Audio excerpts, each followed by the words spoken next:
So what is the point here is that you don't have to be selfish.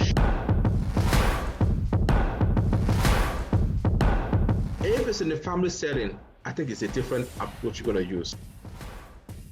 So when it comes to the business, for example, and you are trying to control your team and one member is saying otherwise, in that area, you now have to bring in your persuasive skill.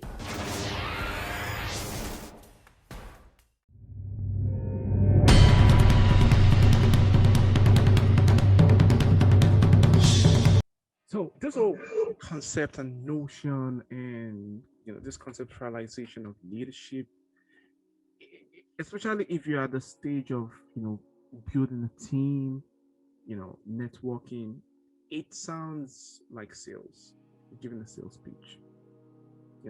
So what if you already have a team and there is just this one person that doesn't buy into the idea that you're selling, that doesn't buy into your leadership idea, or just one person in the family, or let's say maybe your wife, for example, doesn't buy the idea of what you want to do.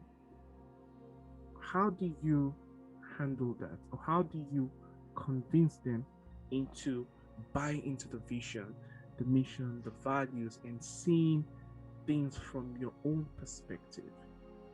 How do you handle that kind of situation? Okay, so it depends on the setting you're looking at for. If it's in a family setting, I think it's a different approach you're going to use. If you are doing it in the public setting, probably in your business, it's a different approach you're going to use.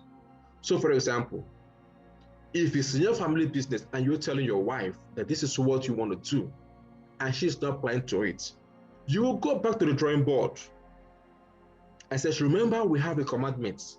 And what is that commandment? This is the value. And what is the underlying value there? The best interest judgment. What will be of our own interest. If it's something that will benefit me, okay, you will know it's going to benefit me. If it's something that will benefit you, I will know something that will benefit you, because your progress is my progress. Your failure is my failure. We are one, regardless. So what is the point here is that you don't have to be selfish. If it will benefit your wife in the longer run, you have to leave your own interest at the background. Why? Because you are looking at the vision. One thing that can help families literally grow in life is compromise. Compromise is very, very important. It's not about you. It's all about what will be of the best interest. Now, so as a man, you must take that leadership skill of you being the head, of trying to convince your wife that this thing will be good. She will see it, because it's only a sadist that will see what will be of the best interest to the family, and he or she will not say no to it. And as a man, if you're trying to convince your wife that this thing is good and she's saying no to it, if you love your marriage, you are allowed to grow, because sometimes it's not about being right. You may win the argument and lose the marriage. But if you don't like your marriage, you don't like the lady, and you're done, that would be an excuse for you to back out. I'm a realist. I say the way it is. But I think the best should be just sacrifice your own interest and allow you to flow, because you don't want to experience a failed marriage, regardless of how you think. A friend of mine was saying a couple of days ago, it is harder to get a divorce than easier to get married, because divorce is horrible. It's something you don't want to wish your enemy, right? So if you try to convince your wife and she's proving like a high-headed person, allow her to reign. Whatever is in her mindset, down the line might calm down. And even though if it fails to calm down, you know what? You win. That's okay, because in marriage, it's not about a win-lose. It's a win-win. So it's not about being right. Sometimes you don't claim your rights. You allow your right to go because of the vision you have.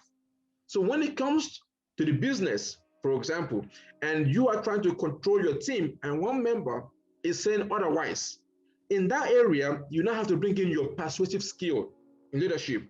You can even use the characteristic approach. You can say, no, this is the vision. If we have 10 people in the committee, 6 says yes, 4 says no, 6 is going. Unless you have a deadlock of 5-5, then probably you can use your veto power as the leader to nail it. So every case is literally different. But your point as a leader is this: you will have to communicate your vision to your people in such a way that they will be able to understand and articulate what you're trying to convey. And I think if they are rational enough, they will kill into it, unless they have ulterior motives, which you don't really know. But as time proceeds, you will have to evaluate them and evaluate whatever is going on. In that way around, you will have a better understanding of where you're heading to.